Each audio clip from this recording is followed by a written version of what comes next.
یعنی یہ جو دونوں بیانات ہیں نا، یہ پورا لب لباب میں نے آپ کے سامنے رکھا ہے۔ انہوں نے کہا میں اس بات پر قائم ہوں کہ اگلی بار ہم اسلحہ لے کر آئیں گے اور تمہیں بتائیں گے کون کس کو بھگاتا ہے۔ تم ایسے بھاگو گے کہ لوگ بنگلہ دیش بھول جائیں گے۔ ریاست ہمیں بغاوت پر اکسا رہی ہے کہ گولی کا جواب گولی دیں۔ یہ بات اس کے اندر جو ہے نا، دیکھیں گولی نہیں چلنی چاہیے عوام کی طرف سے اور سیکیورٹی فورسز کی طرف سے بھی، لیکن جس طرح مذاق اڑایا گیا ہے اور جو کام کہ ہم تو وہ کہیں گے جی تن دیں گے، یعنی نہتے لوگوں پر اگر آپ گولیاں چلائیں گے تو اوپر سے آپ مذاق بھی اڑائیں بجائے شرمندہ ہونے کے، بجائے آپ کوئی معافی تلافی کرتے، تو یہ تو ایک کھلی، یعنی 8 فروری کو ایک آپ جو ہے وہ مینڈیٹ پہ ڈاکہ ڈال لیتے ہیں اور پھر پرامن طور پہ کوئی احتجاج کرتا ہے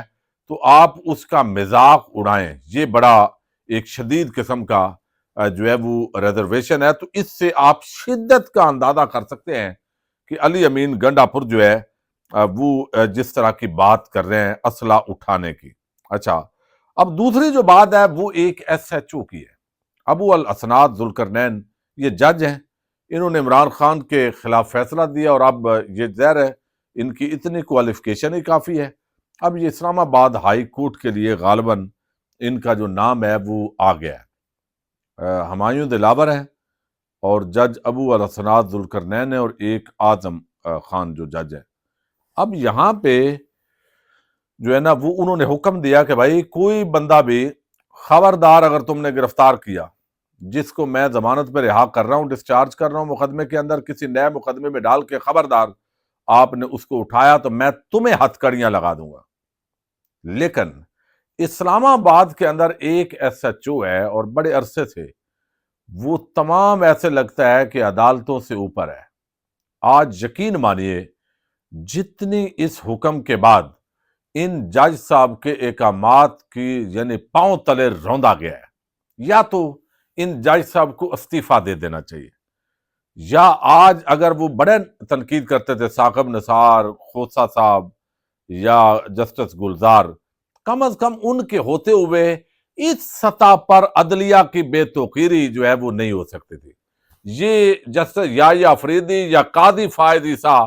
جو اس پورے اس نئی رجیم عدلیہ کی موجودہ جو رجیم ہے اس کا جو بانی ہے وہ قاضی فائز عیسیٰ ہے، جس کے اندر تنخواہیں بس لینی ہے، مراعات لینی ہے، عدلیہ کا عزت اور وقار وہ تو لگتا ہے رون دیا ہے ایک ایس ایچ او نے۔ تمام جو رپورٹرز ہیں انہوں نے تصدیق کر کے اس کو رپورٹ کیا ہے۔ جب یعنی وہ جو کارکنان ہیں آدھی رات کو وہ 9-10 بجے عدالت میں بیٹھے ہیں، باہر نکلے ہیں، دوبارہ اس ایس ایچ او نے گرفتار کروایا، پولیس نے آ کے ان لوگوں کو اٹھایا ہے چونکہ ان کو نشان عبرت بنانا ہے۔ کسی بھی آپ پروٹیسٹ میں نہ جائیں، بہت سارے تو ایسے ہیں جو کہتے ہیں ہم بھائی پروٹیسٹ میں بھی نہیں ہیں، ہمیں تو صرف کوئی جو ہے وہ مختون ہونے کی وجہ سے اٹھا لیا گیا ہے۔ اب یہ ٹوٹل بہادری رہ گئی ہے۔ تو اب رات کا جو سما ہے اس میں آپ اندازہ کریں کہ وہ کہتے ہیں کہ یہاں سے میڈیا چلا جائے ورنہ گرفتار کروا دوں گا، جو میڈیا والا بات نہیں مانتا اس کو فوری گرفتار کر کے احتجاج کے کیس میں ڈال دو۔ یعنی خالہ جی کا گھر ہے سارا، جو مرضی ہو۔ یعنی ایک جو ایس ایچ او ہے وہ اس وقت پورے اسلام آباد پر بھاری پڑ گیا ہے۔ آپ اندازہ کر سکتے ہیں کہ ایک ایس ایچ او کی اتنی جرت ہو سکتی ہے کسی پولیس والے کی؟ وکلاء پہنچے ہیں درجنوں کے حساب سے، تحریک انصاف کے صحافی پہنچے ہیں، عدالت کے اندر ایک تماشا بنا ہے اور وہاں پہ لوگ اندر ہیں جو باہر آئے ہیں ان کو اٹھا لیا گیا ہے، عورتیں چیخ و پکار کر رہی ہیں، لیکن اس نے کہا ہے بھائی نہیں، میں ان کو اٹھاؤں گا۔ ججز کی کیا اوقات ہے بھائی؟ یعنی آپ اندازہ کریں کہ یہ اس ایس ایچ او کو یقین ہے کہ وہ قانون سے بالا تر ہے، آئین اور قانون ان کی لونڈی ہے، اس کو یقیناً یہ یقین ہوگا کہ اس کے پیچھے جو ہاتھ ہے وہ اس کا کچھ بھی نہیں بگاڑ سکتے۔ یہ ججز کی اوقات ہی نہیں ہے۔ ایک جج اگر وقتی طور پہ تھوڑا بہت ہٹائے گا بھی تو دوسرا اوپر عامر فاروق صاحب ججز بیٹھے ہیں، وہ فوری طور پر ان کو جو ہے وہ ریلیف دیں گے، اور نہ صرف یہ بلکہ اس کی اس کارکردگی کی بنیاد پر اس بندے کی پروموشن ہوگی، جیسے کچھ ججز کی ہائی کورٹ میں پروموشن ہوئی ہے، چونکہ کارکردگی ہی یہ ہے۔ تو ایک ایس ایچ او اشفاق وڑیچ وہ پورے سسٹم پر بھاری پڑا ہے، بلکہ اسی کا نام اس وقت سسٹم ہے، اور یہ جو ہے وہ انسداد دہشت گردی عدالت ہے۔ اسلام آباد کے باہر اس وقت تماشا لگا ہوا ہے۔ عدالت نے 81 افراد کو مقدمات سے ڈسچارج کیا، دوبارہ گرفتار نہ کرنے کی ہدایات کی، لوگ باہر نکلے، اسلام آباد پولیس نے پھر پکڑ لیا، اور پھر جو ہے اس نے کہا جج جو ہے وہ چلا گیا۔ ٹھیک ہے، یعنی اس دور کے اندر جب سے جس دن وہ ایک بات کرتے ہوتے تھے، شیخ عمر صاحب سی سی پی او لاہور ہمارے بڑے اچھے دوست تھے، بہت ہی اچھے شفیق تھے،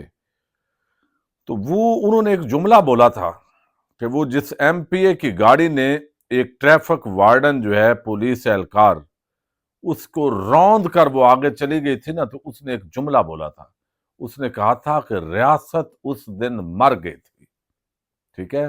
روند کے چلا گیا اور اس کا کچھ بن بھی نہیں سکا۔ تو بات یہ ہے، جس دن عمران خان کو گرفتار کرنے کے لیے اسلام آباد ہائی کورٹ کے اندر گھس کے ایک سابق وزیر اعظم، کروڑوں لوگوں کی دل کی دھڑکن،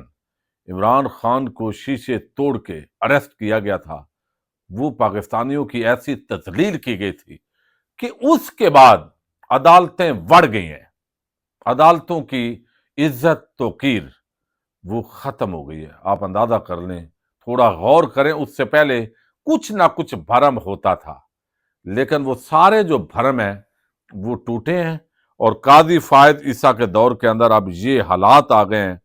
کہ صحافیوں کو کہا جاتا ہے کہ بھائی خبردار، اگر یہ نہیں ہٹتے، رپورٹ کر رہے ہیں اور یہ تصویریں بنا رہے ہیں، ویڈیوز بنا رہے ہیں، تو ان کو بھی احتجاج کے کیس کے اندر ڈالیں گے۔ یہ بھائی کسی کی پرواہ ہی نہیں ہے۔ تو یہ ابھی رات کو ہوا ہے جی، ایس ایچ او اشفاق وڑیچ چھا گیا بھائی، اس نے اور زیادہ اس سسٹم کو ننگا کیا ہے، اس نے بتایا ہے کہ ان ججز کی کیا اوقات ہے۔ تو سپریم کورٹ سے لے کے نیچے تک اس وقت یہی کچھ ہے جو پاکستانی عوام کو مل رہا ہے، تو لہذا اس لیے خاموش رہنا چاہیے بھائی، کسی کو بھی 9 مئی یا کسی احتجاج کے اندر ڈال کے اٹھایا جا سکتا ہے۔ یہ آج اس نے جو ہے وہ یا 26 نومبر والے احتجاج میں ڈال دیں، ایف آئی آر میں نام ہی اتنے ہیں، لامعلوم ہی اتنے ہیں، کوئی بھی ڈالا جا سکتا ہے۔ بہرحال یہ صورتحال افسوسناک ہے، اور پیپلز پارٹی اور نون لیگ کو مبارک ہو، جمہوریت، آئین، قانون اور انسانی حقوق کو پامال کرنے میں، دفن کرنے میں ان کا نام جو ہے وہ صف اول کے اندر جو ہے وہ سارا آ رہا ہے۔ تو ہونا نہیں چاہیے، ایسے معاملات کو بہتر ہونا چاہیے، رول آف لا قائم ہونا چاہیے، اور ججز حکم دیں، اور یہ پوزیشن جو بنی ہے تو بہرحال ایک نیا پاکستان ہے جی، بلکہ وہ بلاول نے کہا تھا ویلکم ان پرانا پاکستان، تو پرانے پاکستان میں جی خوش آمدید۔ اللہ حافظ۔